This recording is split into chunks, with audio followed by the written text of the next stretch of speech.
Right now. Right now.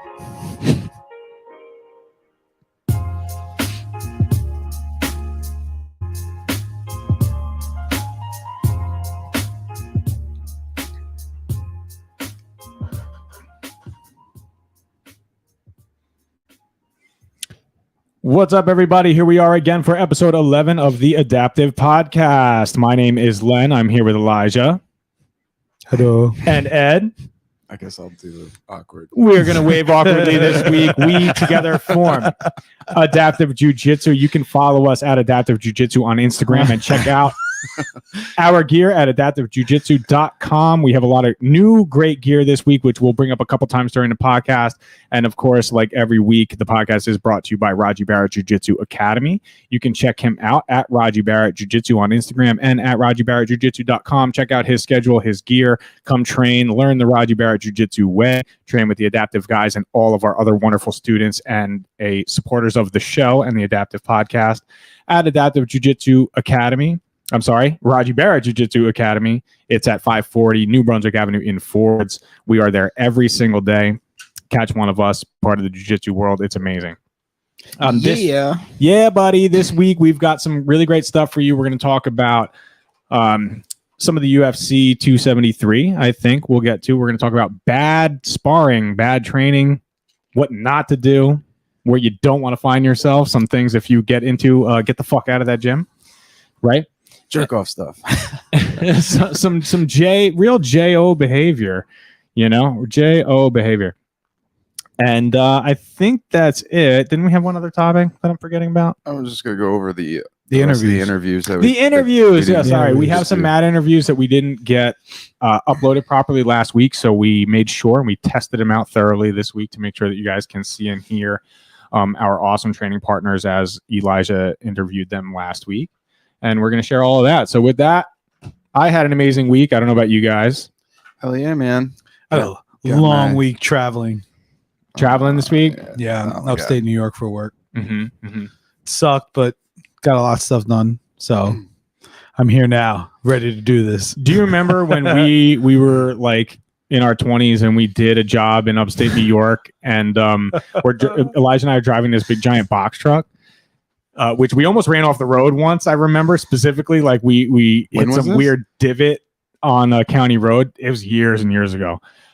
But this point of the story is that we sat at a gas station for like 20 minutes and was like, where the fuck is this guy? We need gas, bro. We got work to do today. And like, we're just sitting there. And meanwhile, the guy's just looking at us. Like you gotta self from inside that shit. You gotta do it yourself. Damn, but we were too young. Privileged New Jerseyans, dude. That we almost were so embarrassed. We went to another gas station. Like oh fuck, we're gonna have to crawl to this next gas station. You know what's funny? We drove up there in a really nice F-150, brand new. It was my boss at the time. He was like, "You got to go up there, pick up this box truck I bought with all these tools."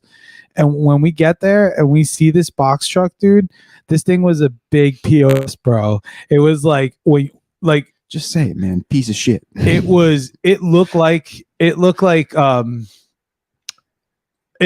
was like 40 years old and hadn't been driven in that amount of time as well. And we had to do rusty. We had to go on the highway with this thing. It was bad, dude. It was scary. I was like, I'll drive this thing, bro. You drive the F-150 back. It was. Did you guys tell him the story?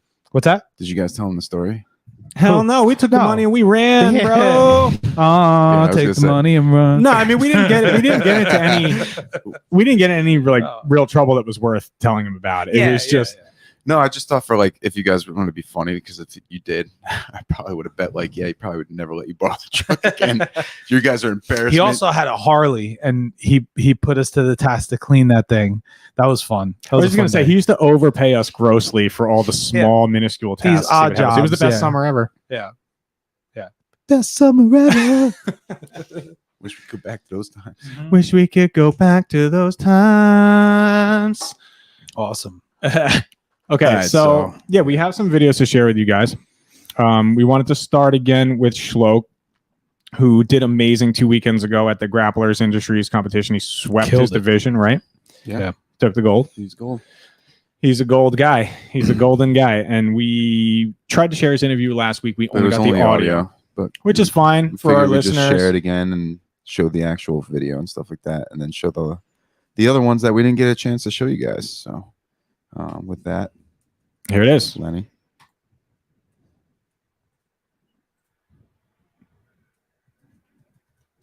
Probably tell myself to focus on my. Oh wait, sorry, I still got the music mixed in. Let me start that over. Sorry, everybody.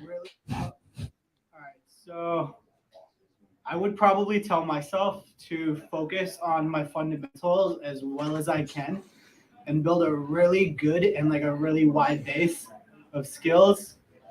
Don't worry about doing fancy stuff because it's going to be a long time. But I'm going to be doing jiu-jitsu, and once I build my fundamentals out, I can start like trying to do berimbolas and stuff later on. And the better my fundamentals are, the easier it's going to be for me to do the fancier stuff. So that's what I'll tell myself. Don't get bored of like doing the fundamentals, like work your stack passes, work your hip escapes, like work that to the best you can and just get to know it really well, and like you should be good. Awesome. So Awesome. Sorry, it's just funny the way you said it and then cut. Because and I sound like a doofus saying it like that. What was the way you cut it? It's because I'm saying awesome like that because it's No, what he said was, dude, I couldn't say it. Yeah. Who could say it better? You know, everyone. That's perfect. and like Wait, for That and he got the shot. He got it. He's done. Awesome. Cut. and for anybody who's watching this and wants to understand, you know, one of the reasons we're doing this, and I mean, one big reason why we doing adaptive is because we want to reflect and look at all the time we spend on jiu-jitsu and make the community around us better. So for the question that I asked him was, you know, because I don't think we led with that, but basically the question I asked him is, what would you tell your white belt self to get better? And honestly, it's really cool to hear him say things and know that from having conversations with him, with all my training partners, that when you listen to the advice of somebody who's been doing it longer and you try to apply that, even if it's really hard to do it at first, when you listen to it and you're like, okay, stick with the basics, don't try to be fancy, all of a sudden the hours that you start to put in, now they really start to change what you're doing. If that makes sense. But again, big reason we're doing advanced belt reflections is to be able to share with our community and the people that are spending time with those people in the same community, how to focus so that we get better as a group. You know, if we explain to each other how we're looking at jiu-jitsu, it really allows us to be on the same page, be aligned, be adaptive, and continue to grow. You know what I mean? It's about creating like a good atmosphere, good habits, and just developing from there. You know? I think that helps, you know. Yeah, and I think this is a great segment. I think that we should keep doing this like week after week, because one thing that I also see the potential in this is that, right, everybody thinks a little bit differently. They articulate their thoughts differently, and they pick up on different nuances of the training that might make them remember the technique or whatever. And so when you ask people the questions like Shlok and these other advanced belts, like, what would you tell yourself in the past? Maybe the first 3 interviews that you listen to don't click, but maybe then, you know, somebody says something like he says, don't worry about this. And you go, oh shit, I've been worrying about that. And like, yeah. So it like something can really make sense to you. And then getting everybody's perspective, I think helps you find something that really, kind of reflects what you think as well, like a reciprocal, and then you can latch onto that and you can continue until you are ready to move on to the next point of study. Well, you know, another thing that I think is very important that a lot of people overlook, even in life itself, but like jiu-jitsu especially, is like, to progress, you need to, like we've always said, like, don't compare yourself to someone else, but you need to self-reflect. You need to constantly reflect on like why you're even what you're doing, why you're even doing it. You know, even when you become passionate about something like jiu-jitsu, it's like you should always question and reflect, like, why am I passionate about this? Break it down to like the nuts and bolts of like why you're doing things and stuff like that. It's good to know, because then you have a full understanding of everything as you progress. You just continue to gain more knowledge about yourself and your awareness in the situation as well. You shouldn't spend all the time that you do doing this and try to do it alone. Mhm. Sharing with your partner, sharing with That's true growth. yeah, man. It's being able to be like, yo, I'm having trouble with this specific, positioning. Why is it that I'm leaving so much space? Why can't I apply the pressure that's needed to continue to control this? And when you start sharing that and you start communicating with somebody else, the actual verbalization alone is creating, like you said, markers, keynotes. Like you're starting to realize when certain things happen. Radji taught an escape from half guard and a pass, and the knee comes in a way. This week you showed it to us. The knee comes up on the hip in a way where I've never thought to go in that direction. I've never thought to put myself in that direction. But if you're applying the right pressure, well, to explain a little bit further, what he's saying is like you're basically in half guard, and basically you lean in, you use your knee to basically put pressure on a person, which because of the angle of the pressure forces them to move a certain angle, and with that angle you're able to knee slice the opposite direction the minute they basically hip escape out the one direction they can move. Or so that's another important thing that people don't realize that you figure out over time is you start figuring out all these sequences where within those sequences that maybe you can come back to a certain move that you've been doing, but the understanding of the sequence that where your opponent can only move in certain directions because you're applying those sequences. And once you start having those understandings is when your jiu-jitsu really starts to I mean, think about it like when it comes to any type of classes that you've been in, when people are able to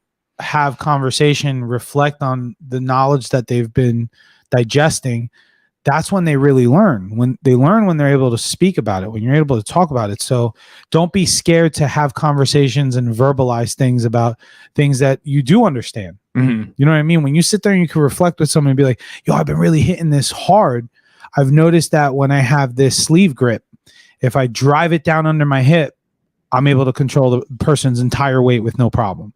You know what I mean? Like if you can't verbalize that, and I think again, that's what happens with a white belt. Like I'm not that far off from being that. And I know that during that time, I wanted to ask questions and I didn't know how to ask them. Yeah, because you don't have a full understanding of what you want to ask. Right. Because you're literally dude, jiu-jitsu is kind of abyss. You just stare out. It just seems infinite. Like, what the fuck? That's cool. You start figuring out, you think you know things, and all of a sudden there's like, oh, there's all this plethora of shit that like nullifies this. Like, what the even. So to move on, shout out to Shloke. Thank you, bro, for helping us. I'm sure you're gonna be a huge part of the show moving forward. But yeah, here we got Trattini. Mike Trattini. Purple belt. By the way, I started us an IG live. By the way, we only have one camera angle for that, but I've been going it back and forth between who's talking. I don't know how well you guys can see me like this. What's happening? Thank you for joining our IG live. If you want, our profile has the YouTube link that we're going right now, so you guys will actually be able to see what we're sharing on screen and things like that. But for now, we'll kind of just leave it here, and we'll try to change the angles as you're watching. Thanks again for joining. We love you guys. Oh shit. But yeah, here multimedia. So much going on. I was actually shocked because I started up and a bunch of people joined right away. So, cool. Awesome. All right. So yeah, here we go. Yeah, Eli's interview last week with Dr. Mike. The doc. The doctor. Doctor. So the next 6 to 9 months of your life are going to totally suck, but it'll get better. Jiu-jitsu will not come naturally to you, but there's no magic, there's no secret to progression. Just keep Look at those biceps. coming. Just keep at it day after day, keep up grinding, and eventually things start to click, things start to make sense, and before you know it, you're having a hell of a time. It's awesome. Awesome. I think at the end of the video, I did every single one. Awesome. It's fucking awesome. That's the new name of the segment, I think. Awesome. Yeah, I think Mike nailed Eli's awesome interviews. Yo, check Mike out on Instagram. He's doing a lot of things right now. His music is great. Dude, his covers are unbelievable. Yeah, shout out to his new album. He also frequently does covers of some pretty awesome throwback classic rock songs, and he puts it on Instagram from time to time. And if you're a guitarist enthusiast, you'll probably really dig it because he's really fucking good. And if you're looking to die under a neon belly, he also can provide He that. can for you. provide, yes, he can provide many services, torture and also pleasure. And if you need correction on your eyesight, Yeah. he's got you there too. He also could help you with your eyes. Yeah, check him out. Check out his music. He's at Mike Trottini, at Mike_Trottini on Instagram. So with that said, as you know, awesome as he is, I mean, he basically said it. There's no secret ingredient, and it's like in Space Jam.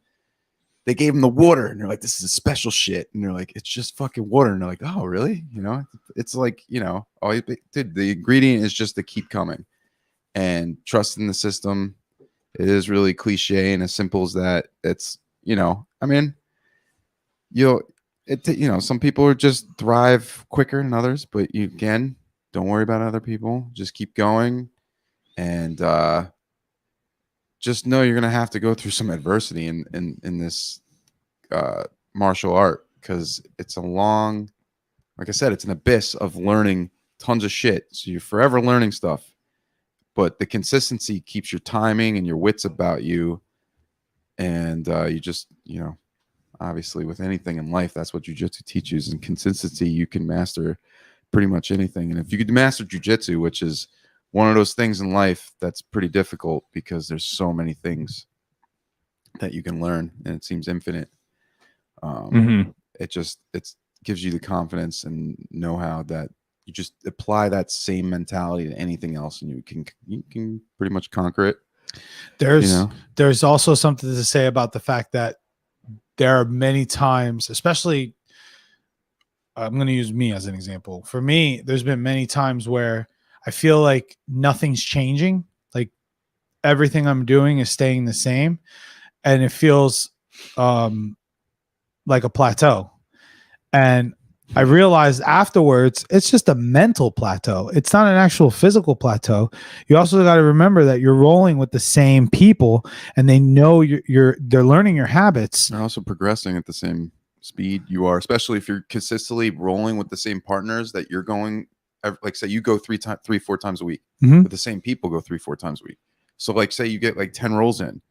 Yeah, let's say 7 of them are pretty much the same people, and there's like the 2 or 3 that are interchangeable that you're like, oh, this was someone different this time. But usually, you know, have your core people that like you see and you're like, I'm going with them tonight. You know what I mean? And of course, it's like as you're progressing, they're progressing. So you feel like you're plateauing because, you know, some days you get the better of you, and other days you're like, oh, I kind of hung with them. Cool. You know? Yeah. And it's just the way it is. You got to almost like also realize when the same person feels like they're like smashing you, you're learning something every single time. Yeah, how to handle it. Taking on the pressure, the jiu-jitsu parallel of taking on the pressure of life. You know, every single day you're going to work, you're dealing with the same issues that you got to deal with, or whatever it is. It may be at home, whatever it's going on. You're getting pounded, but you're also becoming stronger. You're becoming better. You're learning how to adapt to that situation. And you know, every single time now I say the word adapt, I'm like plugging. I feel like I'm plugging us. It's funny because it does like 2 things to you, right? Like it either makes you basically become comfortable with an uncomfortable environment and how to deal with it. And like, for instance, like stuff that you realize in life, right? Or even situations where you're like, this is a shitty position to be in. This guy's got me in top half guard. He's got like, you know, around the neck grip on the lapel, and he's applying like really good shoulder pressure, and he's flattening me out. Well, right, just in life, if you're in a bad situation, you become comfortable enough to deal with it because you're not freaking out in your mind. You go, oh, I need to remove myself from this situation and move past this situation. Like whether you're leaving a job or something, but in like jiu-jitsu, you learn, okay, what I need to do to escape and reverse and become in a more dominant position. You know, it's no different. It's similar philosophy you take throughout, both on the mats and off the mats. We have another interview. Should we go into the next we have one? one. It's the last one that we have to share this week. Can I share something real quick? This is You want to skip? no. I want to share something real quick. Oh, I okay. got something on my screen here. You should be able to just take over whatever's on the screen. Will right let now. me? Okay. No, I won't. Hold Yeah, on. you're sharing right now, bro. Sharing text messages. Everyone can bro? see everything you're doing. No, What are you not doing? the business. Personal information, No, snapshots. it Any didn't- guy, dark web, they got it all right now. Were Good you job. ready to share your I screen? was. Because it It's gone. All right, Wait, that was my social security. forget it. I wanted to show a picture of Jean-Jacques Machado with his brother and Hickson Gracie, and it says, "In every conversation, there's a jiu-jitsu lesson." It's just a cool picture because it's Amen. it's just them, and all the knowledge behind them and everything that they've gone through and the life that both of them have lived. What Jean-Jacques Machado is probably in his late 40s, early 50s, and Hickson, I think, is in his late 60s, early 70s. Even then, at that age, for them to be saying there's always a jiu-jitsu lesson in every conversation, like that's pretty cool. Like, that even though we're just scratching the surface, we'll be doing this Forever. 70 years old. Mhm. We'll be able to still be having the same types Yeah, of man. cool conversations. I think there's something to be said there. It's a great credo to even have for our podcast here, right? Yeah, absolutely. Conversation based. Mhm. There's going to be hopefully a jiu-jitsu lesson, or at least we're trying to bring it into the form of a conversation. Our mantra is a little simpler: adapt or get tapped. But if you really break it down and think about it, it's kind of Well, it's like Live or die. It's like, Yeah. adapt or die. it's survival of the fittest Bitches. for the most part. So all the suckers out there, I suppose. Eli called you out, bitches. Adapt or get tapped. So we have one more interview that we want to share, and again, I know we kind of didn't preface them this week because Feels we weird talked that about them last week, but the idea was just reflect, right? What would you tell yourself now, looking back, if you could travel back in time and you're walking through that door for the first time? What advice would you give yourself? So that's why we call it Advanced Belt Reflections. We got one more. And this is Professor Joe. He's a black belt at our academy, an amazing teacher, amazing professor. And we've actually had him on. He was on episode 2. For Eddie's birthday Eddie's episode. birthday. And he'll be back to join us again someday soon. So shout out to Professor Joe. Here's his interview with Elijah last week. So I remember back in 05 when I started, it was very daunting. It took me literally a couple of years to get up the courage to get myself onto a mat. I got on the mat. When you start, you don't know what to ask, the questions to ask. You don't know the names of the certain movements that you're being taught. When you're taught it, let's say it's your first lesson, you're taught a basic front shoulder roll, you forget it the next day. It's definitely hard to retain. One of the things I remember distinctly that I thought would help me excel as a white. Wait. I know you want to talk about the first. Whoa! In the back. I don't want to talk about that at all. But hold on. When he said this while I was interviewing him, and he said when they show you a front shoulder roll and then you come back the next day and you forget exactly how to do it. I always think of when he puts us in warm-ups and he makes us do the front rolls, the back rolls, the barambolos, the Grammy rolls. Remember when the first time I did this and I went to go do the barambolo and it was like all eyes on me and I had no idea what was going on. It's because you were like the last to go. Yes. Yeah. And you were like rolling. It was like, yeah, but you're not the only one. There's always, there's a plethora I look like a toddler. over the years. I look like a toddler learning to walk.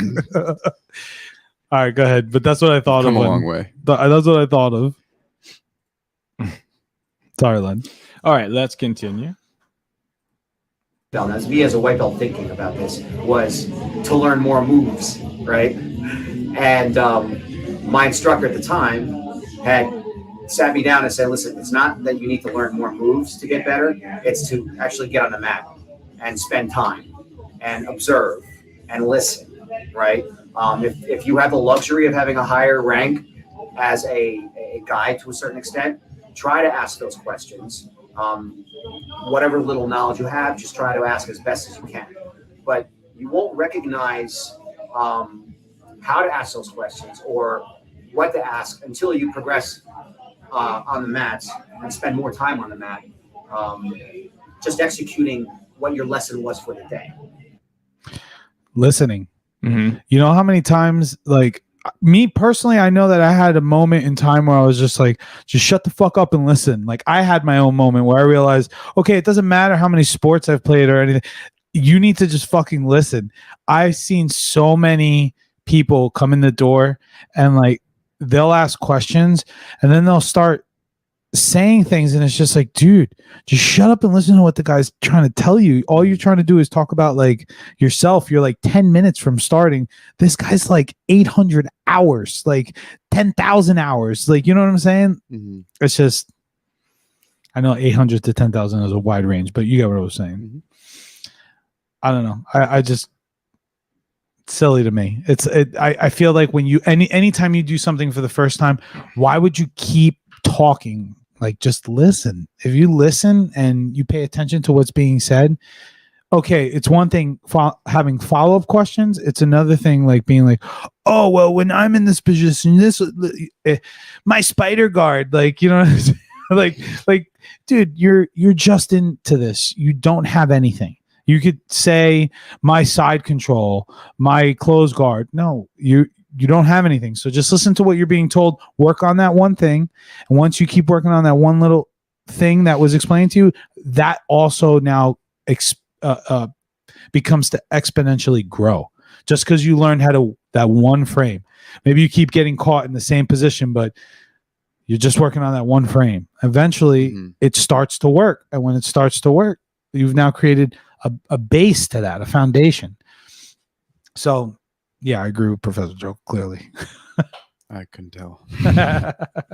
Yeah, I mean, that's a great point because I think a lot of people, like you said, oh, I need to know more. I need to know more, like more techniques is going to make you great at jiu-jitsu. And I think that's true to a certain extent. But the point he's trying to hammer home is it's not how much you know, it's how much you've practiced the things that you do know and how well you execute those things. Didn't Bruce Lee say it? It was like, I'm not worried about the guy that knows like 5,000 kicks. I'm worried about the guy that's like mastered one kick like 5,000 times. Yeah. Be water, my friend. Yeah. Don't concentrate on the finger or you will lose all the heavenly glory. Yeah, that was Enter the Dragon. Classic. Professor I avoided the accent. Professor Kinda. Joe has You're so subtle. I heard it. I did. You were the like, cadence. I did the chill out. cadence and not the accent. he's also said to me before, you could do, Except I am Filipino. Okay, so it's close. he did, No one's he, saying he, anything. he told me, Pacific Islander. It's all right, bro. he told me you could do a year of learning submissions.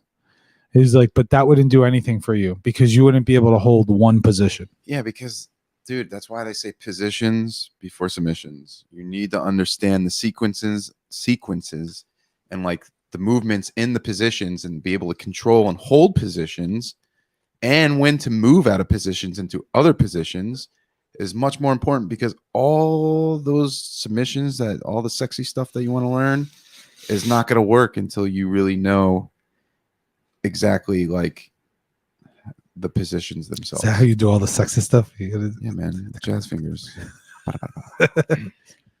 I got thrown off with the microphone change. I was like, "Woo." I turned you up a little bit I know. because you were a I little got- off mic. That's all good. Sorry. And I'm not sure if that makes any sense. No, it makes a lot of sense. So you want to add anything? You can cut this off. You don't have to listen. no, listen to this. Come on, keep going. Do you want to keep going? Of course, he has a good answer. He just doesn't like listening to himself. Well, you're talking all over him now. I think I was very fortunate in my training coming up as a white belt because I joined Radji at the very beginning, so there wasn't really anybody there.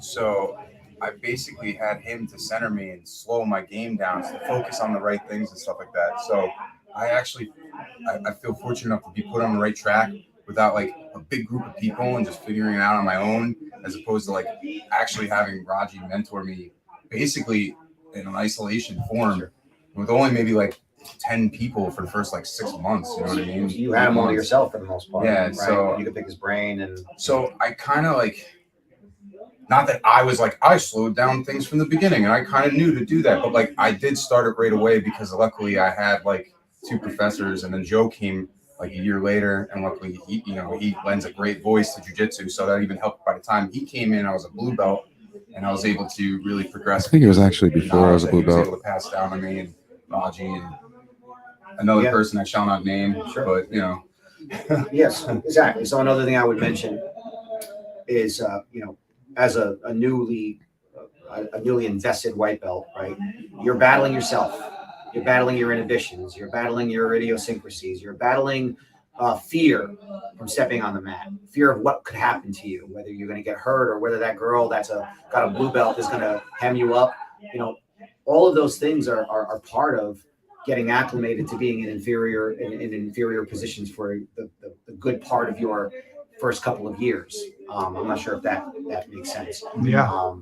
But I guess I would say ask a lot of questions, whatever way you can ask it, and just observe and get on the mat and train as much as you can. Awesome. Thank you, fellas. Awesome. Fucking awesome. We're 3 for 3 on awesome, so I'm safe to say it's. I will never say that again. No, you have to say it every time now. Awful. Elijah's awesome mat interviews. I felt like my response could have been better. It's because I remember in the moment I was like, Joe kind of said stuff I wanted to say, and now I'm gonna just repeat what he's saying.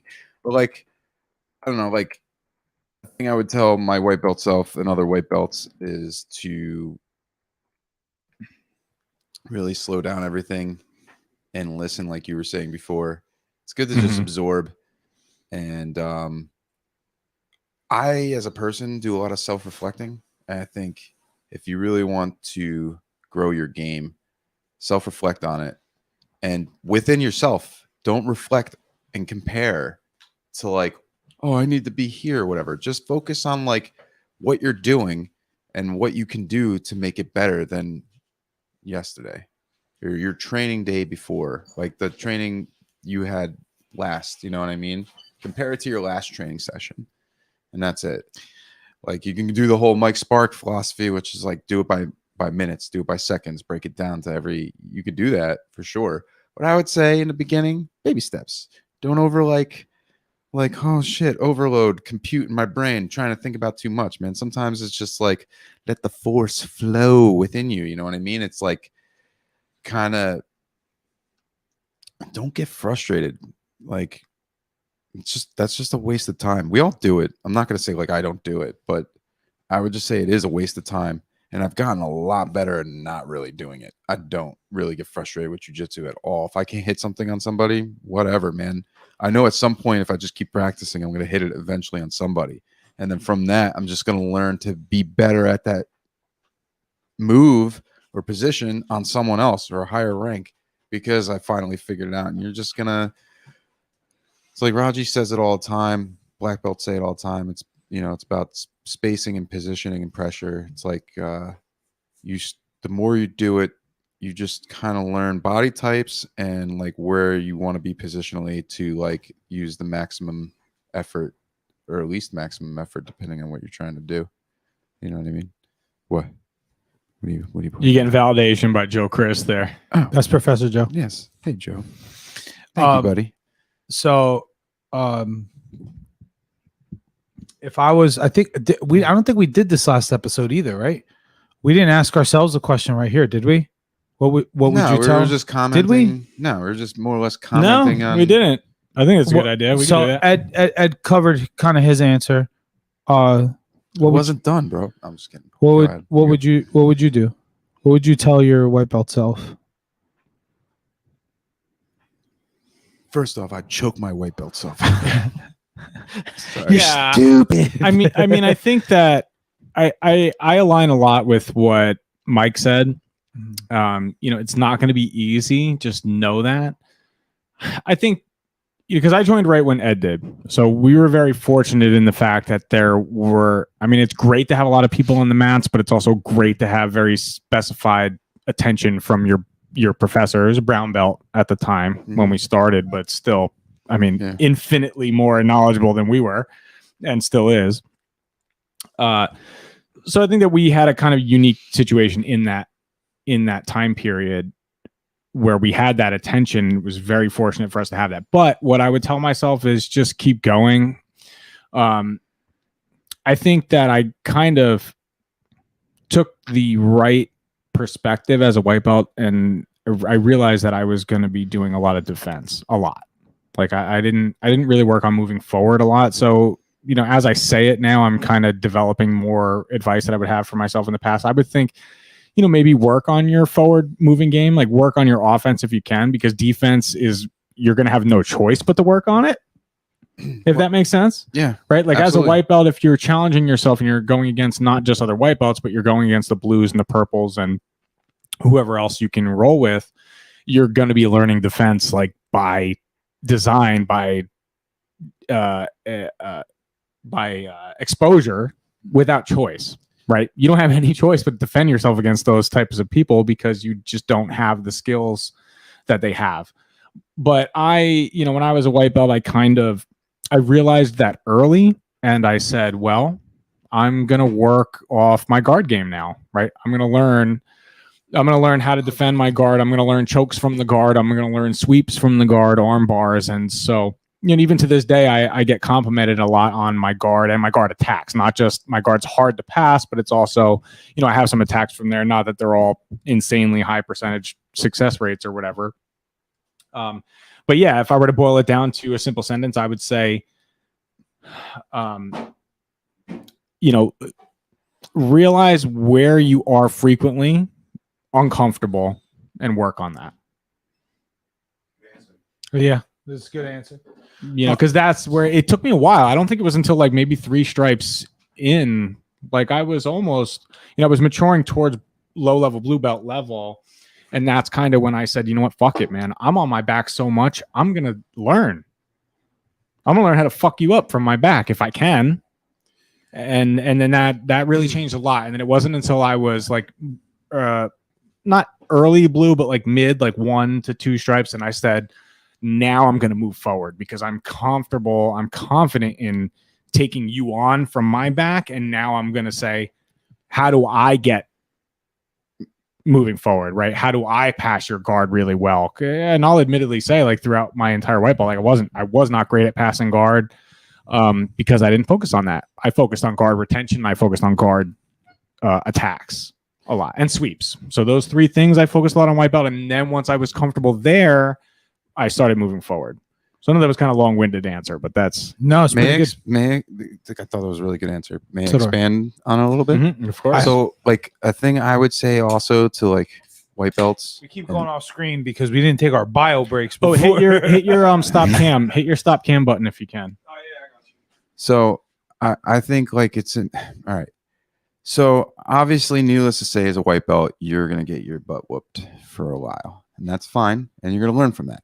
I would also say find a healthy rival within the school, somebody that's gonna push you in a good way, that's gonna expand not just you but both of your jiu-jitsu games, and in a healthy relationship between a couple training partners, I would mix it up. I would say I want to get my ass kicked. Just know you're going to get your ass kicked, but I'm going to challenge myself with a higher belt because they're going to show you things too within the role that someone that's just as aggressive and a beginner like you as a white belt, you guys are just going to go at it. And it's going to be more competitive. I'm like, higher belt's going to whoop your butt, but also whoop it in a sense where they just can control you and like they slowly move into positions. You're like, wow, it feels like sorcery, but it's like, okay, just pay attention to that. Right. That you way almost you have can more of a chance to analyze it because it's not like slow a down. blue belt who's got this chip on their shoulder. Like, Yeah, I'm just going to fuck you up. I real know quick. this Yeah. and I see it. I'm going to fucking take it right Mhm. now. Whereas,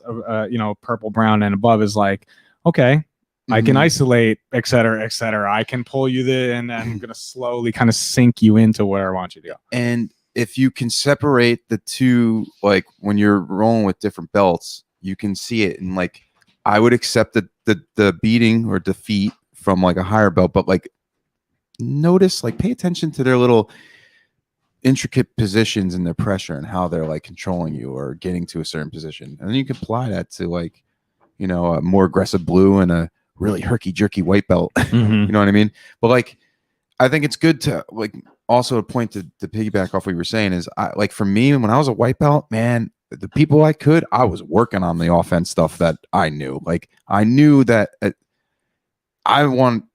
that's part of my game is like I want to submit you. Like I don't just go for points. Like I'm trying to learn submission. So I always try to balance it out. I knew I was gonna get my ass kicked and beat defensively against higher belts.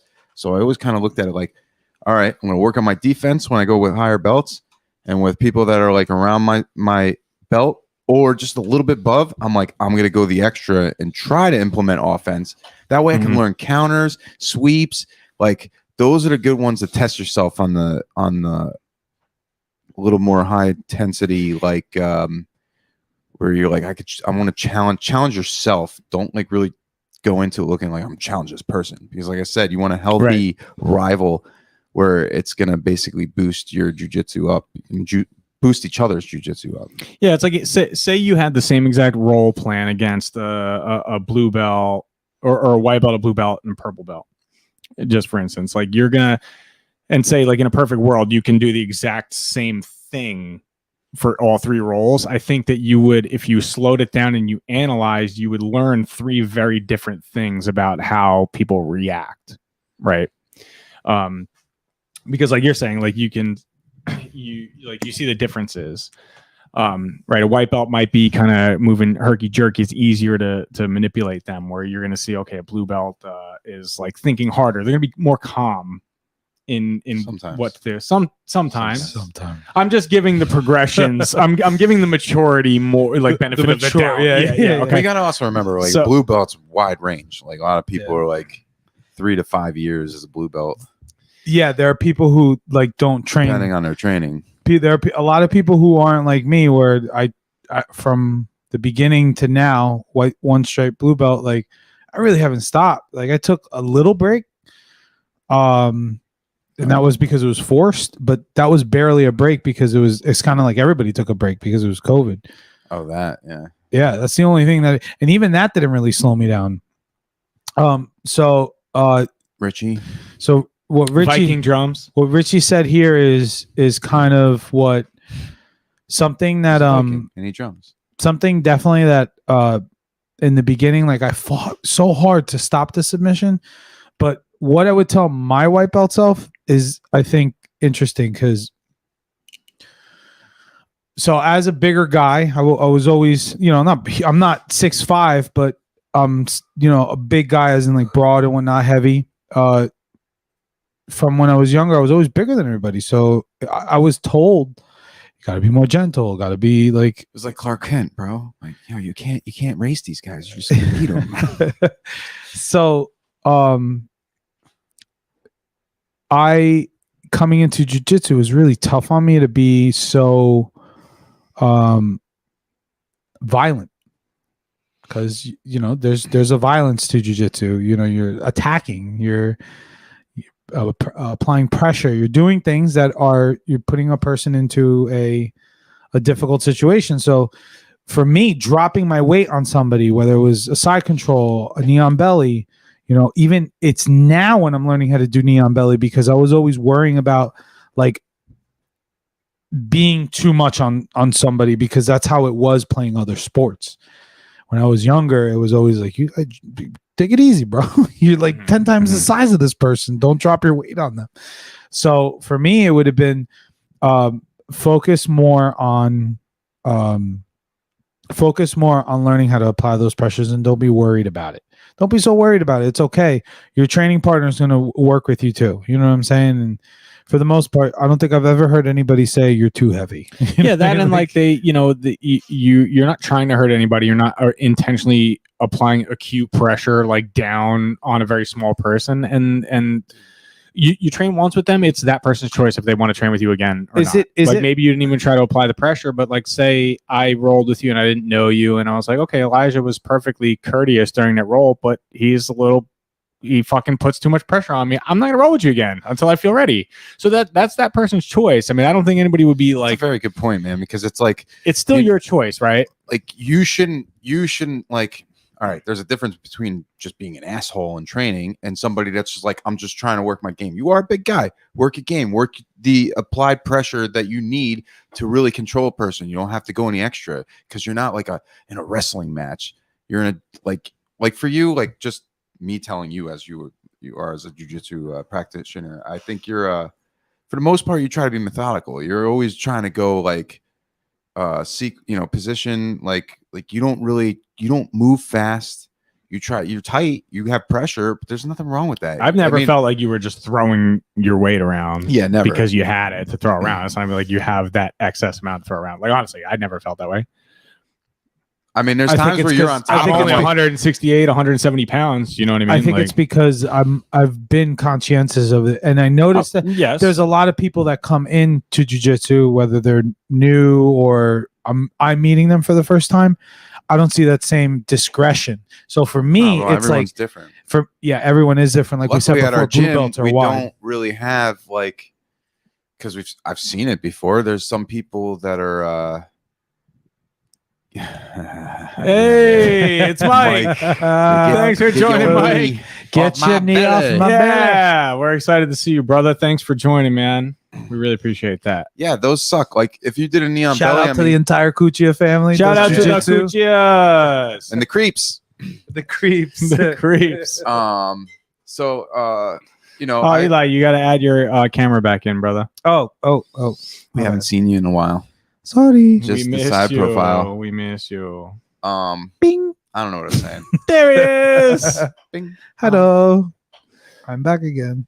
What were we saying? Yeah, man. Pressure, bigger guys, smaller guys. Yeah, but like if you apply that pressure on me, it's like, well, dude, like I need to get figure on out Mike to get out of that issue. Well, you know what I mean? You know what's fascinating too? Like, so I've explained this to people that are smaller than me, and I go to do knee on belly on them, and like with white belts that I've gone knee on belly that are smaller than me, I'll explain to them. I'll tell them, look, because I'm bigger than you, my legs are thicker. When I go knee on belly on you, there's going to be space there because your waist is closer to the mat. So identify that and use it. Don't let me just pressure you. You can get out of this easily. You just don't feel like you can because all you're thinking about is that center force. Yeah, but you're just saying that. It's like anything else, man. It's easier said than done. Absolutely, because you're saying it. Absolutely. But I mean? will say this: the person I showed it to, they were like, right there and then they did. Yeah, sometimes like, what? Sometimes it computes with people quicker than others, obviously. But jiu-jitsu is not the easiest thing to just articulate and for someone to be like, I understand. Of course not.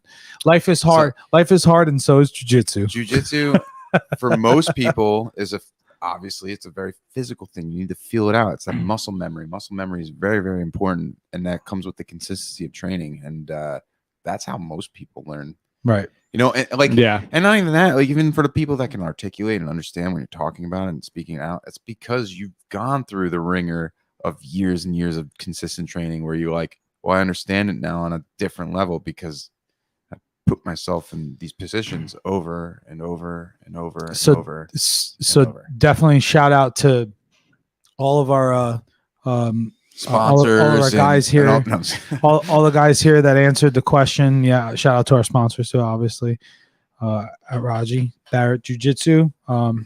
Follow him on Instagram. Come check his school out. Come train with us.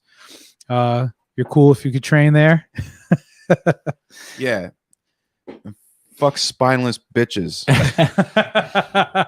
No, I mean, I think you guys are onto something here. I think it's a good idea to maybe take a little sponsorship break. We don't have many, so we can do it really quickly. Make sure you guys like and subscribe our show. If you're listening on Apple Podcasts, leave a comment, rate it. If you're on YouTube, like, subscribe. Please leave a static comment. That really helps out our algorithm. You can check out our gear at adaptivejujitsu.com. We actually have brand new rash guards that are coming out today. You will be able to find them on the website tonight. They're not available yet.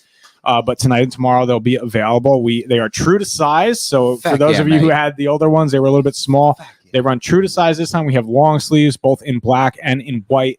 The basic minimalist design with the octopus logo and the adaptive text on the front. Thank you so much for supporting us. Today's podcast is brought to you by Radji Barrett Jiu-Jitsu. You can check him out at RadjiBarrettJujitsu.com and at Radji Barrett Jiu-Jitsu on Instagram.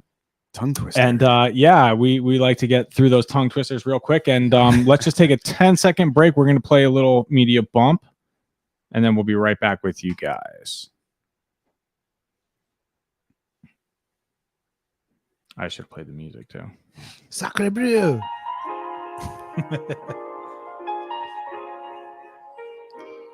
So should we let's show them the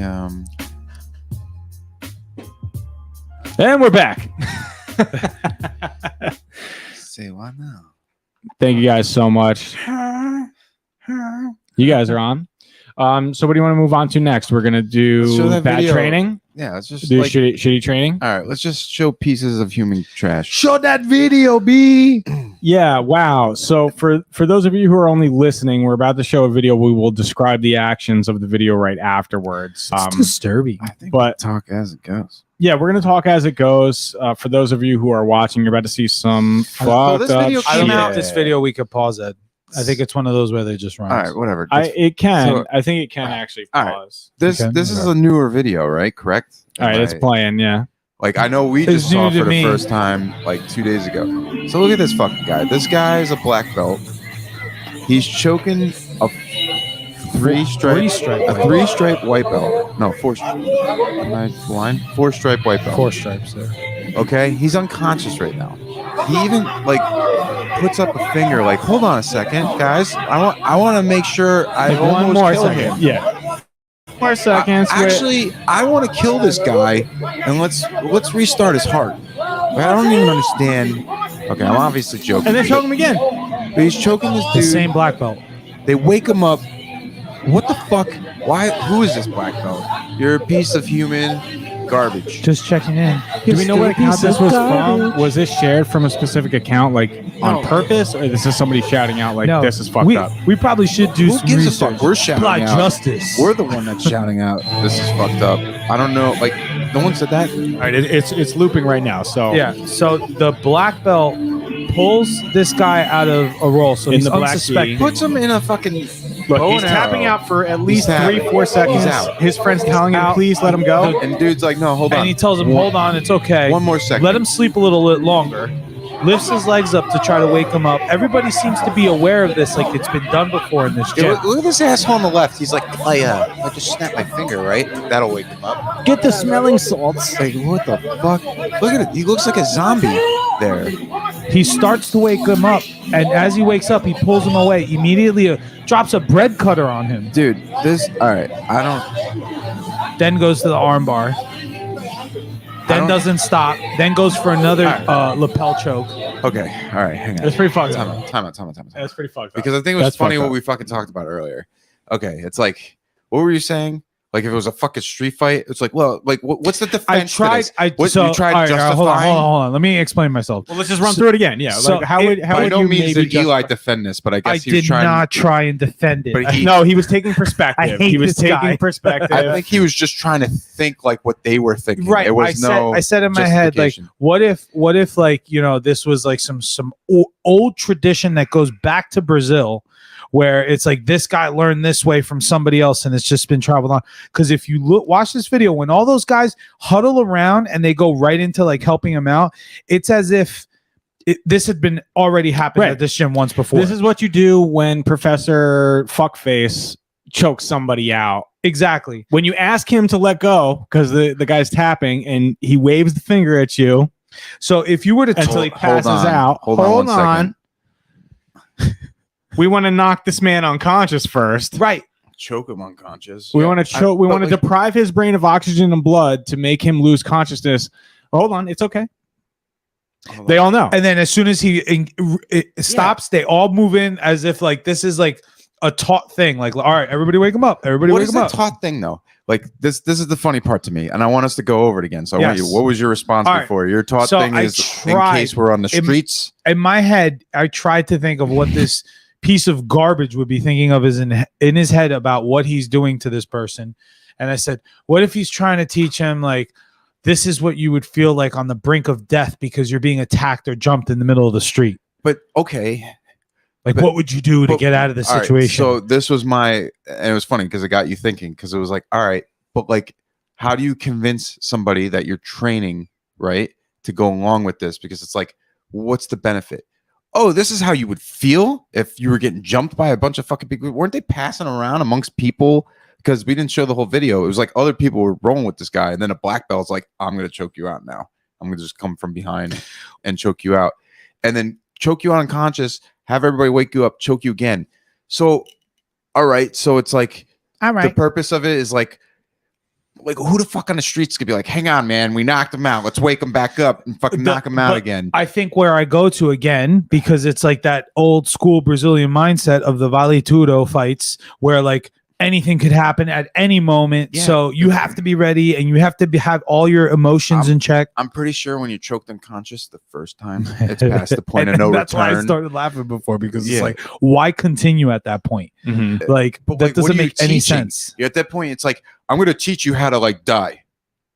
I'm going to teach you how to die.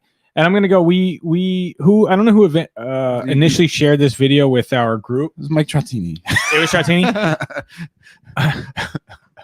Well, we know Thanks, Doc. Who said this? Who wrote this? so this is a quote from Radji, Oh, from Professor Radji, Yeah. in that same group message once Mike shared this video with us right. and we watched it. So I He's wanted to absolutely share right. this. And for those of you listening who can't see the comment that we pull on the screen, Radji, a veteran jiu-jitsu professor and MMA competitor, practitioner, etc., repeated oxygen deprivation like that will trigger seizures, coma, and serious brain damage. dude. I went on to say his disdain for or his disdain for this professor who did this kind of shit was fucked up, and I agree. And It's this is dangerous. the exact reason why it's dangerous. Dude, And Mikey- you don't know that did this man have previous brain injuries? Did anything? You Dude, don't fucking know. Mike said it. It's pretty much attempted murder. Attempted murder. Like, Yeah. what do you do? Like, dude, you took a risk right there that you potentially could have just killed that guy because you're like, I just want, like, what was your point? What were you trying to teach? That's my point. It's like, what are you actually teaching here? Murder, Because- murder. That's what he's I want you to know what it feels like to die. Murder. murder. Anyway, if you're, listen, I don't like, I know everybody, there's all different walks of life people go through, different experiences. I understand that. Sometimes people go into martial arts for different reasons.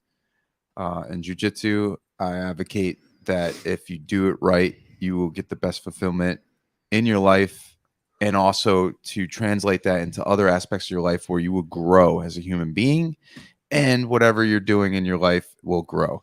Now, with that said, there's just some pieces of human garbage out there. Absolutely. There are. So- and the parallel here is when you have a job, a marriage, when you have a jiu-jitsu gym that you go to, whatever it is that you're doing that you're spending time in, you have to be cultivating it, and you have to be spending time putting good things into it. So if you're in an environment where you see shit like this, or this is happening, something negative that is like bringing you down, well, this is the product that you're going to create, a piece of shit.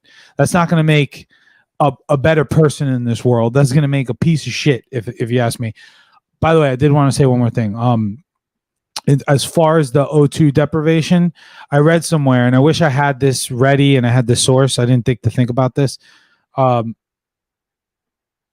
You want to tap early, tap often, because if you're in a choke and you're feeling like that O2 deprivation, like you've gotten to that point, you're going to create scarring in those arteries. Hi, man. And then you're going to restrict blood flow. It's going to affect your blood pressure. It's going to affect you as a practitioner, take life away from from you being able to do jiu-jitsu if you are just letting yourself get choked out too far. Like, just tap. It's okay. You lost there. Right. Grow from it. Learn from it. And the next time when you're in that choke, you remember how to create space, how to get out of it, like how to escape. So tap early, tap often. And that's why also you want to create a great training environment and have good partners, have reflections like this so that you can give to your community and not end up in a training, Right. a shitty training situation like that. Especially like with the blood chokes. like that, and you'll learn the difference. Like somewhere between your white belt career, you'll learn like what's the difference between I can't breathe choke, a windpipe choke, and a blood choke. And the blood chokes are the ones that sneak up on you because you don't feel the urgency of being deprived of oxygen, right? As soon as you can't breathe, you know that choke is sunk in because I tried to inhale and there's nothing coming, right? So I'm done. I tap. But the blood chokes, right? The triangles and the head and arm chokes and things like that, where I always describe it as like the TV, the monitor starts to go dim, right? That's when it's time to tap. Well, dude, remember your best. And then once you get more experienced in that, you realize even before the TV starts to go dim, you know what it feels like when you're trapped. You should always test out your threshold, right? I agree with nothing that, wrong with testing out your threshold, but at the same time, your best defense is just a tap. Sometimes you restart, and guess what? You're in a better position. Your best learning partner sometimes is just a tap. Yeah. Like you can survive a trip to, you know, never being able to do jiu-jitsu again because you're an idiot and, you know, couldn't say that you lost. Like that should not, if you're doing this sport, you need to get over yourself. You need to have an ego because you do want to continue to learn. You want to have, you know, to a degree. You know, right. You have to learn how to control that ego, because if you lose it, it's like the quote I said earlier this week, man. One of our posts. It's like, you should realize you should be a monster, and you should be like a dangerous monster, but a monster that when you realize what you are, be able to control it. You know what I mean? That's the whole game. Do we have any other clips for bad training? That was the only one this week, right? No, we do. We have one. Where is it though? It's an older one. It's with this. It's in our note in the Sean Adaptive Strickland. podcast. Let me find it. I'll show it to you. I got this fucking work thing right now. I don't see it in the podcast, brother. Uploaded, you mean, right? Shit. That's all right. Let's go on to the card. Okay. I mean, we're at 102 already anyway. Okay. We can cover the card, and that'll take us through the end, I think. Okay. Well, to kind of wrap things up on this, again, I just want to say that communicating like this and reflecting like this, the verbalization alone is what helps you build framework. So another thing I would say to my white belt self is that you need to, listen, but when you're done with class and whatnot, and you're asking questions and you're verbalizing, all right, so I just want to make sure I know what I did today. I was in close guard, and, you know, from that position, this is how I escape. You know, actually verbalizing what you're doing, I think, is very important, and it creates framework and architecture. I know that that's something I'm using right now to help. Excuse me. To help with my training, is that I'm spending more time. I even said it to you guys. I'm spending time verbalizing, you know, the movements and the sequences, so that as I'm in my role, there's already like muscle memory of thought of what to do. There's a reaction. Yes. It's not. And so by verbalizing and creating that architecture, because we're talking about it, now I've engineered this like path in my head of, when I'm in this position, this is how I escape. This is how I attack. This is how I sweep. This is what I need to focus on. You know, here's the 3-legged stool that I'm looking for. If I pull this out, this is how I get my sweep. You know, if I'm verbalizing those things, now I'm able to myself communicate.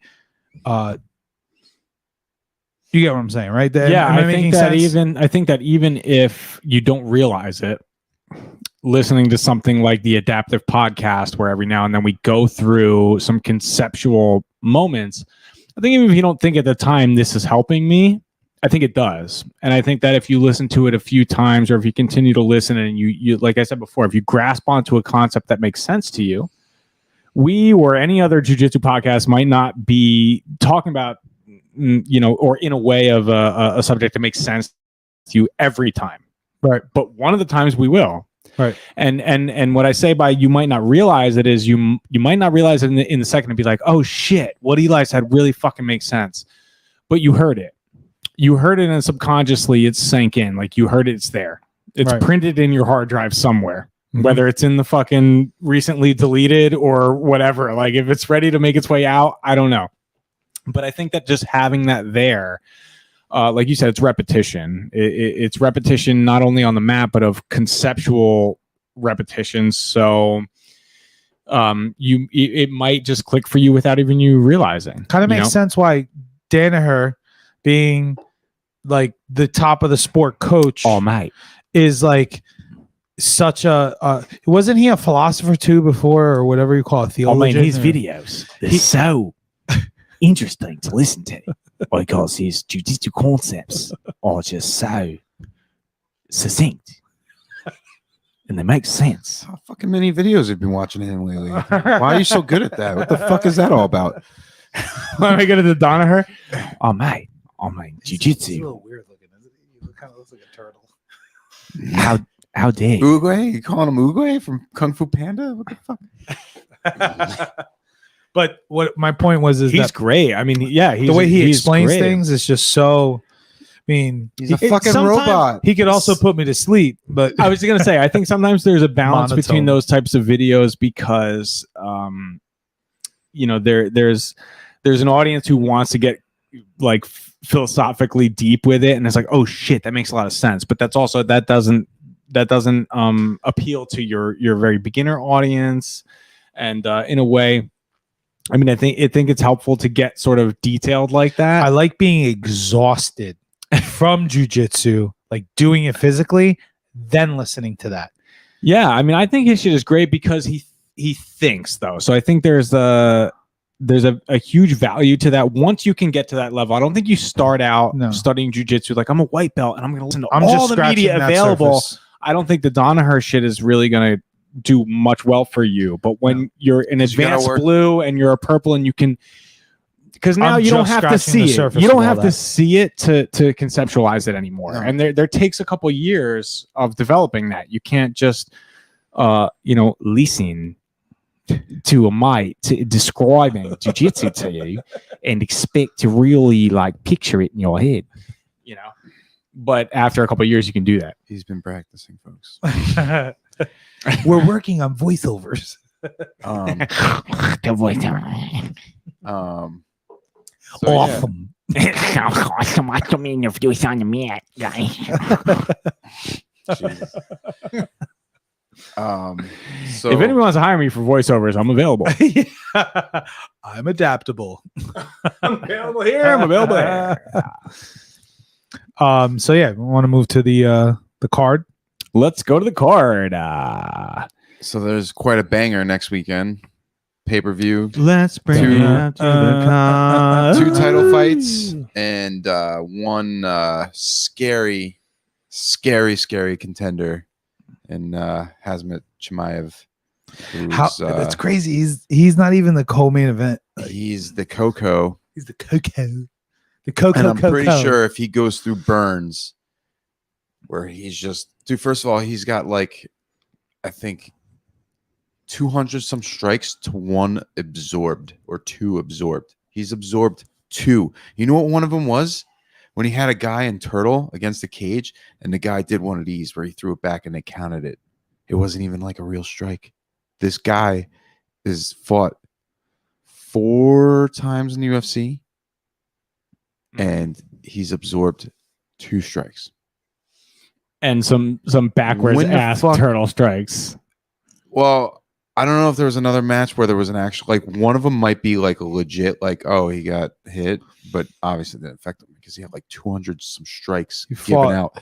And one fight in his middleweight fight, he fought one middleweight fight, and when 20 seconds in, he threw his one right straight and knocked the dude out. Is this the right link I have pulled up, by the way? Yeah, but you got to move up. You got to move up, guy. What fight are you talking about? The Hazmat Chimaev, and this is the Coco main event. You're skipping up.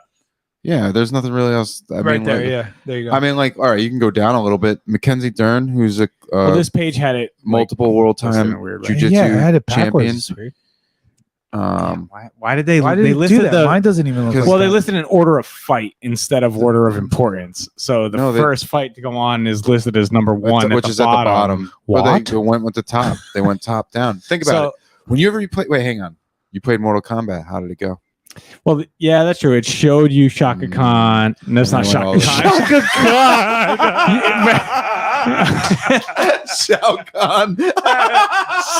Listen, I was listening to Shaka Khan. Well, I was listening to Shaka Khan yesterday. I'm trying to think of the name of the song that I was listening to. Fucking crying. Oh my god.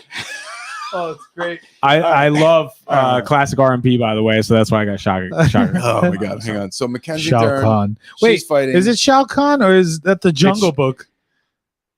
No, that's It's Shao Kahn, bro? that is also Shao Kahn. He's the snake No, it's in not the Jungle snake. Book.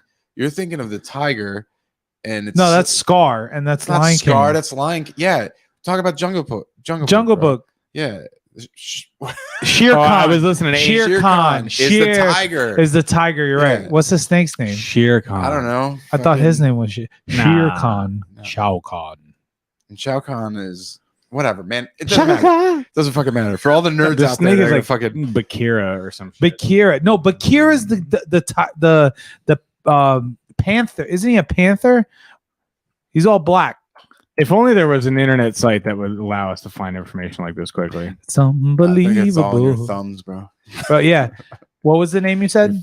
Finger typing. I said Shaka Khan. No, no. All right. So you got Coco. It's Gilbert Burns, who's I think a legitimate test. This guy is literally top 5.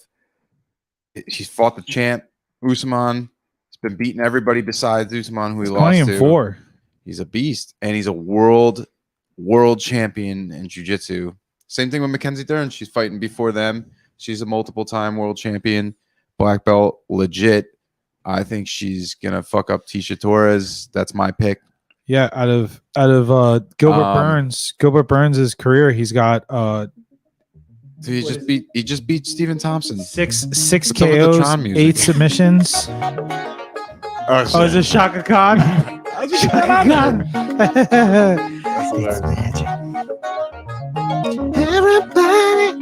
Yeah, this is what I was listening to yesterday, which is why I said Because of Shaka Khan. Ghostbusters? We were talking about Ghostbusters.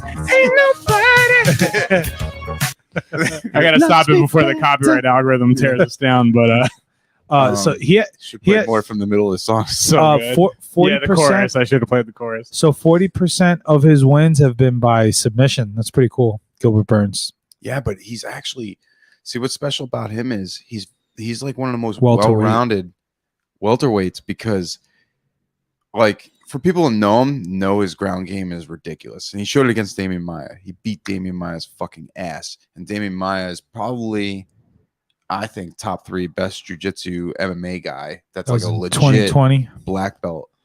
And Gil Burns is one of them. I would say Gil Burns, Damian Maia. He also beat and- Tyrone Woodley. He beat his ass. Yep. And So did Jake Paul. Oh! got him. So with that, I think Chimaev is the real deal. I think this guy, monster, this guy is one of those guys that's like, oh shit, remember Gladiator? Are you not entertained? Like he's the dude in the Coliseum We should have had fighting that off video fucking ready. tigers and fucking We should have had that video ready of him going, "I'll kill everyone." yeah. I smash everybody. I kill everybody. Yeah. I don't care, dude. Nuts, bro. He's I'm awesome, like, bro. yeah, His nickname is Boars. I think if he just March, you gotta he goes through him, but it's also I think he's next in the line.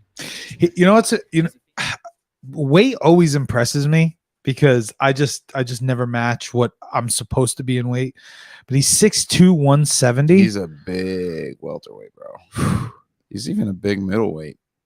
Dude, I think he's gonna be the first. I'm calling it now. I'm sure other people have. He's gonna be a 2-time multiple weight champion in higher divisions, which I think is gonna be welterweight and middleweight. He's 27. He's a young man. Yeah. You about to And shock comedy? He's a again? fucking killer. No, I'm trying to argue, not entertained you. Oh, All right. With that said, what's your pick? for Kimiev, of course. What? Who? Chimaev. Chimaev? Chimaev. Dude, I was doing this before. I kept saying it. Yeah. Jimmy. Chimaev. Chimaev. Hazmat Chimaev. I'm going with Boers. I like that his nickname is Boers. Boers. Boers. You Look, know, let me tell you something. he's Chechen. If you meet a human being, can you zoom in on his picture Yo, you know what Conor McGregor called him? on Kamzat? What do you call him? Ratlet. That's mean as hell. Are you not Are you entertained? not entertained? Are you not entertained? Jay-Z put I that should in. get that as a drop Jay-Z so that we put, could just have it ready. Jay-Z put that in his album too, right? Yeah. Are you not entertained? I think he did on the blueprint. That's not the same one though. I think he did, bro. Yeah. What do you The want? Rock Close up. up a Phil? The Rock. Of Kamzat. I just want to say, So zoom you're in going. on You're him going there. with Pick him up. Kimiev. Click on him. Chimaev. Click on him. Yeah, it'll bring Chimaev. up his profile. Zoom in on his face. Why do we need a picture of his face? What are you getting at? I just want. Scary I just want to let you guys know if you the person Looks like someone I know. who has the beard profile like this, and he has the Cauliflower the chosen warrior ear. Do not mess with this man. I would say anybody you come across that has some cauliflower ear, don't. Just, Cauliflower ear is a good warning sign. that someone trains. Not everyone gets it. At least they'll be willing to scrap with you in the very least. You know what I mean? Like Yeah. they might not be very good, but they've been there. They've spent There's a reason spent why. some time they there. spent some Yeah. time there. There's a reason why there's cauliflower ear. Yeah. That's just what I'm saying. I remember an old school meme from a couple years ago with the fade with like the hard part shaved in Yeah. to the head, and it was like Are you when your haircut says playa, but your ear says killer. That's funny. Or like in the 50s, 60s, if you were if you had the what's it called, the grease in your hair, like you knew You're that's a greaser, bro. badass dude over there. Yo, but they weren't. They But just they wore were- leather. Yeah, They that's just- the Greaser, dude. Go grease lightning, go. Anyway, so Lenny, do you have a pick? Do you know these fighters, or you don't? I you're have kinda no neutral? pick. Okay. So with that said- what you could talk about actually is the Why don't you talk about show. it? Don't tell me to talk Well, about I've- shit. You talk about it. I watched it. I thought I was impressed, but I don't know. Wait, what I'm show? still learning about the fighters. Darren Till. Oh, what their little YouTube thing, the Yeah. bromance fucking Yeah. thing with them. Oh, I Yeah. like Darren Till. Yeah. He's another crazy one. They're a perfect match because they're both like fucking nuts. So what if he's a fucking absolute killer?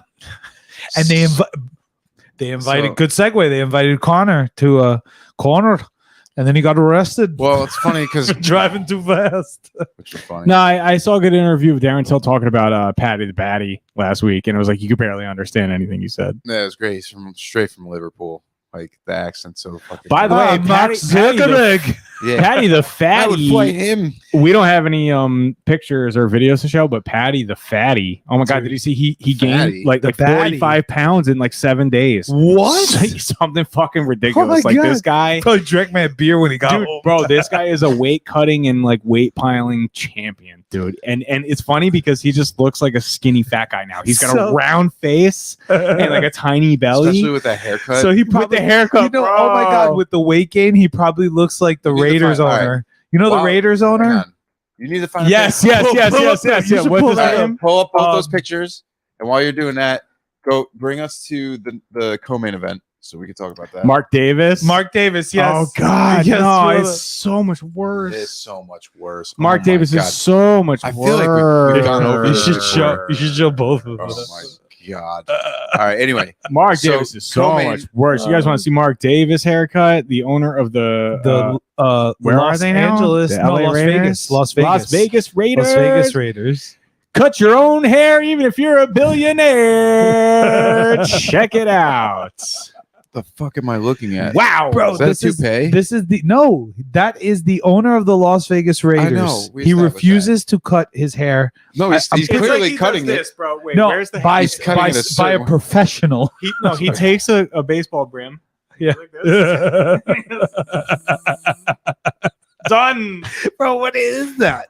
Like, you would think I you'd mean- have one person in your life that isn't a yes man just to tell you your fucking haircut looks like shit. Not when you are a billionaire. Yeah, he doesn't give a fuck. At least- bro. at least- clearly, at least doesn't give a shit. At least Patty the Fatty can transform into Patty the Batty and beat somebody's ass. Bro, you want Yeah. to see Patty the So- Fatty, dude? Yeah, let me dude. see him. So, all right, Oh. going on to the co-main, you got Peter Yan, and you got Aljamain Stone. yes, and the first fight ended in a very controversial way where I think Sterling was acting like a fucking acting bitch.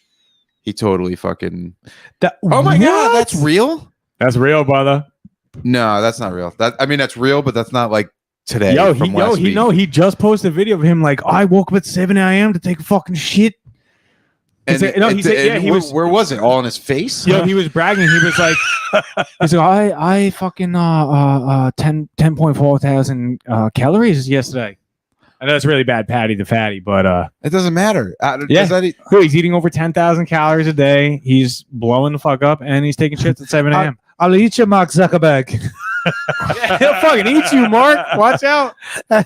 For people who don't know what I'm talking about, he looks was like a asked- scene from fucking Fight Club in the left, and then he looks like fucking Nutty Professor in the right. I don't understand he was how in a week that's possible. Bro, look at all these. Look. This is all of them. Look at this one. What the fuck? Look at this one. What dude. the fuck? Yes. no I love this guy. way. I fucking man. love this guy. What? No, this is some. No way. We're in 2022 and people can manipulate pictures. No, No, go to his Instagram. no, Look I at him, believe dude. it. Look at his Instagram. I believe it. Look, he still has a V shape. He's still got like that V cut, so he's pushing his stomach out too. But yes, he's clearly the No, king of dropping weight bro. and gaining it. and gaining it. Bro, Patty Subway the Fatty, Fresh. dude. Dude, look at that picture you have on the left right there. For those of He's you got just listening, look at what's his last name again? Oh my god, I'm drawing a blank. Anyway, just Google Patty the Fatty. He's an awesome UFC fighter. Patty the Batty. Well, Patty the maybe Batty, but maybe Fatty he's owning this too, too, because he's like, dude, I'm getting fucking Pimblett. fat as shit. Pimblett. Pimblett, Patty Pimblett. Patty Pimblett, awesome Irish fighter. He just won his last fight last weekend. He's heavier than Tommy Fury right now. Yeah, and he's just his Instagram right now is gold because the motherfucker's like, I'm done with making weight. I'm putting it back on, and he allegedly self-reportedly gained like 45 pounds in like 5 days. So this guy is putting it on. The pictures are hilarious. Dude, he's so right now, to put it in perspective, and I'm looking at a picture right now of him not pushing his stomach out. To put it in perspective, he's a light heavyweight right now. This is if this guy can He's not a light heavyweight. at the weight that he's at right now after putting He's a weight fat on, middleweight. he's a light heavyweight. He's heavier than Tommy Fury right now.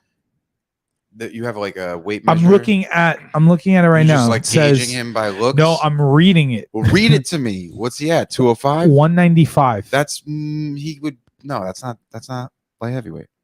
Oh, Pimblett jumped on the scales this weekend and showed him to be weighing It's in between. 201. Oh, that's close. That's it. 205 Just- is light heavyweight. Just 2 weeks after his weight had dropped back down to 155 pounds. Yeah, wild, right? Wow. Oh my God. dude. 40 Fury's heaviest, Tommy Fury's 40 heaviest was 189. That is a weight gain of 46 pounds. Dude. And for those who speak Australian, 21 kilograms. Plus 21 kilos. kilos. That's 21 kilos to you. I might. Yeah, all right. So let's move on to the main event. So main event. Well, I'm picking Peter Yan. He said, wait, last quote on it. And I had 10,700 calories, and that's without me doing a food challenge. That's just me being a fat bitch. Quote, He's a character, Patty bro. Pimblett. I love He's a- him. He's a fucking character. He's awesome. So with that, one of with the that show's said- newest favorite fighters. Keep the haircut, bro. Yeah, I mean you can't. It's part of the character now. All right, so I'm picking Peter Yan in the co-main. I think he's an absolute monster. I think he was winning that first fight until that controversial knee where he was grounded, and that's illegal, which doesn't make sense to me because Yeah, explain that a little bit. Fuck it. All right. So the rules of UFC is when you're grounded opponent with your knees and like you have your, your hands on the ground or whatever, you can't knee somebody. As if it's any more dangerous than getting kneed in the fucking So face. you can't knee down when somebody's on the ground, right? You just can't knee somebody in the face when they're grounded. So whether if their knees are on the ground or their hands are on the ground. So if they're like in a position in like all fours, or like one hand down, like one hand down on their knees. Like perfect example. Like if you went to go do a takedown, you trip and you're falling and you have one hand trying to get you to back up, and then a knee comes to the face. Yeah, that's illegal. Right. You have to have both hands. Makes and sense. You need to be pretty much standing. But my point is, it's a stupid rule because a knee to the face is a knee to the face, whether you're on the ground or you're standing. A clean shot is going to break you open and make you bleed or knock you out. Do you know the elbow rule off the top of your head? The elbow rule, where you can elbow? Okay, so you could basically do an elbow to any opponent anytime. The only one you can't do is a 12-6, which makes this one, right? Yeah, that's 12-6. Up and down. Yeah, it makes no sense. It makes no fucking sense because one, I don't even think you can get the power you can get behind it. Like one. Can you do 6-12? Yeah. How? Yeah. Like actually, fuck. Too bad we can't get Anderson Silva. Anderson Silva. The uppercut elbows. And uppercut. Anderson Silva and Cage Warrior, it's actually still going on. It's in England. It's like a smaller MMA. And before he went in the UFC, it was his last fight before the UFC. He does some crazy shit where he just fakes the guy out and comes up like this. Oh, shit. Knocks the dude out unconscious. It looked like Ung Bak, bro, with Tony Jaa. Just fucking straight Muay Thai. Blast him, bro. Video game / movie elbow. Yeah. Fucked him up. Fucked him up hard. And with that being said, that's how the first fight ended. And Sterling, he was being all fucking weird, like, I'm just staying here. I'm so hurt. Like, dude, you could have got up, you could have fought, but he took it on a DQ. So they give him the belt. Peter Yan fought for interim belt against Corey Sandhagen, which was a great fight, but he won because he's a monster. And I think he's gonna fuck up Sterling.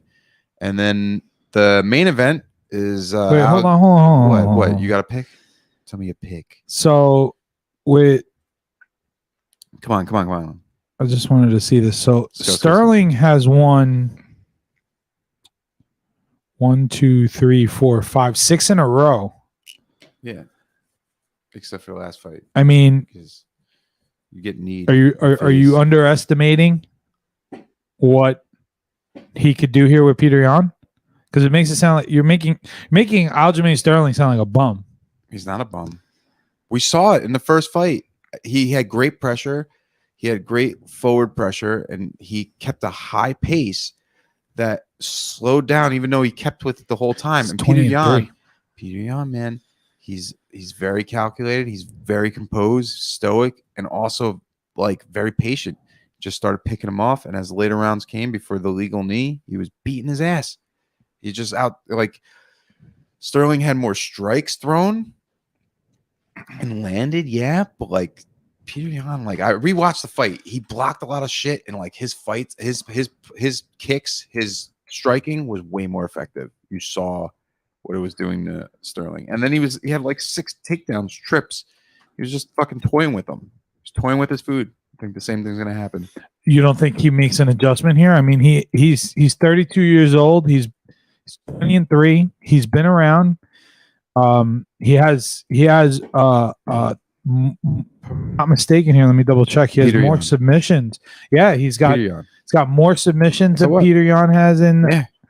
He's also, he's Peter Yan has more KOs, which is obviously one of the reasons why you think he's the sexier pick here, right? Peter Yan is trained with Chimaev as well. I'm gonna go with the Funk Master. You go with the Funk Master? Yeah, I think what's funny. The stuff that was going on online with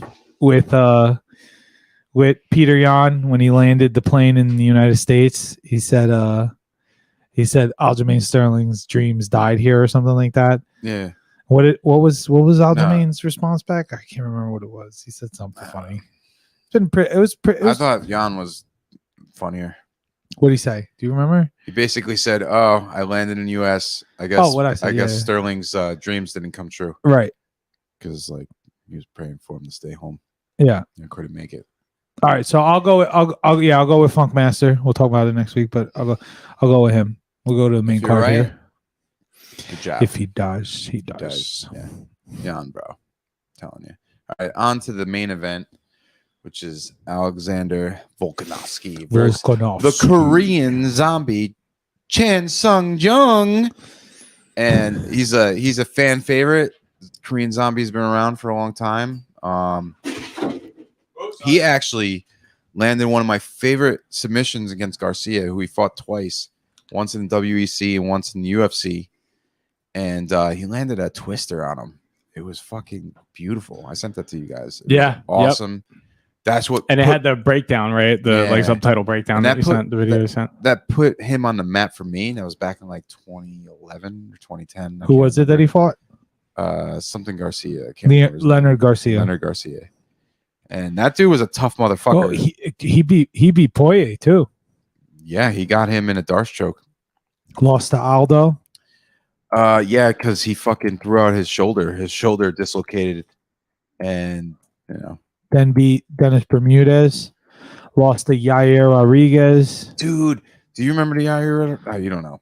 So I don't remember he that was fight. Beating the fucking shit out of him for almost 4 rounds. No, I did 5 rounds. I did see this with elbow, right? Yeah, 5 rounds in like 50 some seconds, and then what's his name? Yair Rodriguez just threw a crazy unbok Tony Jaa move where he just like threw it like this. And as he came in, he did some crazy shit. We hit him. That, ladies and gentlemen, is a 360 6-12. Illegal. Illegal. It was a front flip elbow, with just his elbow. He hit him and knocked him out. Dude, it was like you see when guys get knocked out and they're doing that like weird breathing because they're like dying essentially. because their brain still thinks they're awake. The nervous system is trying to save you. That's what happened to him. It was brutal. But anyway, I think Alexander Volkanovski is gonna be too fast. He's just the champ, and he's just gonna be too fast and powerful for him. Volkanovski's got power, but he's slow, man. Like you've learned that in those last couple fights. Like his pace, he's got good forward pressure pace. They call him the zombie for a reason because he's tough and can take a lot of shots and he keeps moving forward. But Volkanovski, the names out wrestle him, and maybe not. Or maybe we'll be surprised. Maybe Korean Zombie finally becomes champ. That'd be fucking awesome. That would be cool. I'm rooting for it. Yeah, I like Volkanovski too, but I'm rooting for. I think Volkanovski's gonna win. I'm rooting for the Zombie, bro. And Zombie and he always comes out to the Cranberries. Zombie lost to Ortega, and Volkanovski Zombie beat Ortega. Yeah, that's a good. He also beat Max Holloway twice. Aldo, Mendez. Damn. Well, it's arguable. A couple names. That's the thing, man. That's why, like, but Max Holloway was supposed to fight him. He got injured. He pulled out. That's why Korean Zombie got the fight.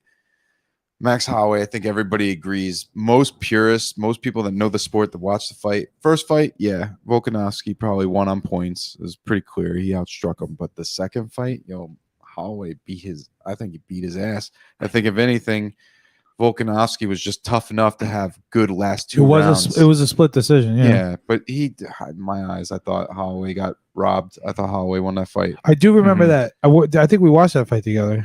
Probably. Yeah. I'm gonna go. I'll go with the great Alexander Volkanovski. Yeah, I'm going Volkanovski. Rooting for a Zombie. They are. I bet you're rooting for Zombie. I'm rooting for Zombie. I'm rooting for Jung. I'm going to shout out AMAC here saying the last time she saw a Korean Zombie fight, she was laughing that they literally never showed or even said his name. The commentators say he's always just Korean Zombie. So, we'll shout him out here on the Adaptive Podcast. Chan Sung Jung, aka the Korean Zombie. We are wishing you luck. Although two of us picked Volkanovski for the win. 3 of us. I'm just rooting for Zombie. We're rooting for Zombie. No, I'm going for Jung for the win. Oh, you think he's gonna win? I think honestly think he's gonna win. Yes. You have not watched him recently. I don't by like Twister. Sick. Yeah, I root for that. If he does that, he is my favorite fighter I will say if he wins, it's a pretty big upset. So Lenny, you should absolutely. bet on this fight. I will bet the smart money, Did you see how much Chimaev's like a 1,200? but that's not bad. Favorite. I mean, just bet it. It's crazy. Yeah. Why not? By the way, just, What, this fight? Well, I mean, no, not if he's 1,200 favored. That's not. Yo, There's no way to make money on that bet. Yeah, no, I think it's a great time to wrap. We pretty much went over everything that we wanted to go over. We are at time. At the end of most episodes, we are reaching the bottleneck of every week. The bottleneck. We are reaching the bottleneck. I have a biological clock now that's associated Can with you do this the podcast. banners? Can Now you I do the can't banners? help. Yeah, I got you. So thank you guys so much for reaching us and joining us for episode 11 of the Adaptive Podcast. Today is April 2nd, and we went live at Cheers, about mates. 5:30. Cheers to everybody. You can check us out at Adaptive Jiu-Jitsu on Instagram. We have a lot of great videos and product promotions that we do every single day. We are still live on Instagram. Thank you so much for joining us on Instagram. And again, our podcast is brought to you by Radji Barrett Jiu-Jitsu Academy. You can check him out at RadjiBarrettJiu-Jitsu.com to see his website, his training schedule, his gear, and kind of look at his whole mission statement of his academy. And you can also check him out at Radji Barrett Jiu-Jitsu on Instagram. Again, we are Adaptive Jiu-Jitsu. Adapt or get tapped. Please stay tuned later tonight and tomorrow for our new rash guards that will be available on the website, and further giveaways and contests to come out on further podcasts and on the Instagram page. So thank you so much for joining us. We love you guys. Please email us at info@adaptivejujitsu.com to let us know your show ideas, your comments, and your concerns, feedback, all of that. You guys are helping us make this show grow. And shout out to all of you. We love you. Thank you so much. This has been Adaptive Jiu-Jitsu Podcast, episode 11, and we will catch you again next week. Thank you very much. Later, baiters. Later. Going to take my shit.